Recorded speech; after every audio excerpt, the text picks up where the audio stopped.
How to reset Facebook default setting. Hello everybody, welcome back to our channel. Today in this video, we'll guide you through on how we can reset Facebook default settings. So let's go on with the process on how we can do it. But before that, don't forget to hit that like, share and subscribe icon and turn on the notification bells to get updated about our latest videos. So in order to reset the default settings on your Facebook, head over to your profile at the upper right corner and just scroll down a bit until you're able to find the settings drop down option here. So you may just go to the settings and reset each of the default settings.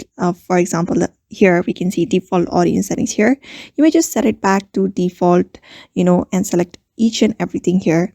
But other than that, if you're looking for the direct option where you can reset each and everything about this Facebook application, there is no such way directly that is provided by the Facebook for now. But instead of what you can do is, instead of that is just go to the Facebook application and uninstall the application from your device.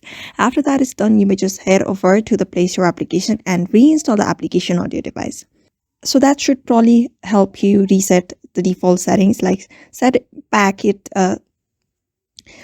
the basic settings back to how it was. So that's how you basically set the default settings on Facebook. That is the only way available for now. So follow those steps in order to reset it.